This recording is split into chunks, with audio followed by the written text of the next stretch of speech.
স্পেনে কি হচ্ছে?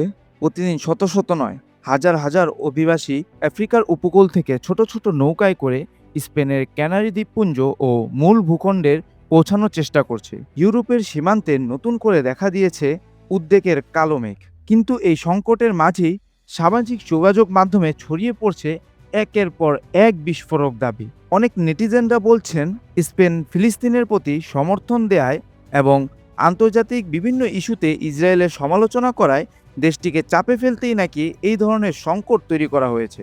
আসলে কি তাই? চলুন তথ্যের ভিত্তিতে বিষয়টি বিশ্লেষণ করি। প্রথমেই মনে রাখতে হবে, স্পেন দীর্ঘদিন ধরেই আফ্রিকা থেকে ইউরোপে প্রবেশের অন্যতম প্রধান রুট। বিশেষ করে সিনেগাল, মালি, গিনি, মৌরিতানিয়া ও অন্যান্য পশ্চিম আফ্রিকার দেশ থেকে হাজার হাজার মানুষ দারিদ্র্য, অর্থনৈতিক অস্থিরতা, সন্ত্রাসবাদ ও জলবায়ু পরিবর্তন এবং কর্মসংস্থানের অভাবে ইউরোপে যাওয়ার চেষ্টা করছেন। তাহলে হঠাৎ ইসরায়েলের নাম কেন আসছে? এর পেছনে কয়েকটি কারণ দেখিয়ে সামাজিক মাধ্যমে নানা আলোচনা চলছে। প্রথমত, গাজা যুদ্ধের পর স্পেন প্রকাশ্যে ফিলিস্তিনের পক্ষে অবস্থান নিয়েছে।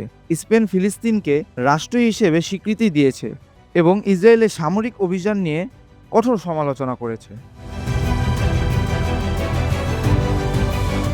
দ্বিতীয়ত, স্পেনের বিভিন্ন শহরে ফিলিস্তিনের সমর্থনে বড় বড় বিক্ষোভ হয়েছে। অনেক ক্রীড়াবিদ, শিল্পী ও সাধারণ মানুষ প্রকাশ্যে ফিলিস্তিনের প্রতি সংহতি জানিয়েছেন। এসব ঘটনার পর থেকেই সামাজিক মাধ্যমে একটি ধারণা ছড়িয়ে পড়ে যে স্পেনকে রাজনৈতিকভাবে চাপে ফেলতে কোনো অদৃশ্য শক্তি অভিবাসনের সংকটকে ব্যবহার করছেন। সেই আলোচনায় কেউ কেউ সরাসরি ইসরায়েলের নামও উল্লেখ করেছেন। কিন্তু এখানেই সবচেয়ে গুরুত্বপূর্ণ প্রশ্ন, এই দাবির পক্ষে কি কোনো নির্ভরযোগ্য প্রমাণ আছে? এ পর্যায়ে আন্তর্জাতিক গণমাধ্যম, ইউরোপীয় ইউনিয়ন, জাতিসংঘ কিংবা স্বীকৃত গবেষণা প্রতিবেদনে এমন প্রমাণ প্রকাশিত হয়নি। ইসরায়েল স্পেনে অভিবাসী সংকট সৃষ্টি বা পরিচালনা করছে, বরং অধিকাংশ বিশ্লেষক বলছেন বর্তমানে সংকটের মূল কারণ পশ্চিম আফ্রিকার রাজনৈতিক অস্থিতিশীলতা, অর্থনৈতিক সংকট, জলবায়ু পরিবর্তন এবং মানব পাচারকারী চক্রের সক্রিয়তা। এসব কারণ বহু বছর ধরেই রয়েছে এবং সাম্প্রতিক সময়ে আরও তীব্র হয়েছে। তাহলে সামাজিক মাধ্যমে এমন দাবি এত দ্রুত ছড়ায় কেন? যখন কোনো বড় আন্তর্জাতিক সংকট তৈরি হয় তখন মানুষের প্রায়ই এর পেছনে গোপন পরিকল্পনা বা ভূ রাজনৈতিক ষড়যন্ত্র খোঁজার চেষ্টা করে।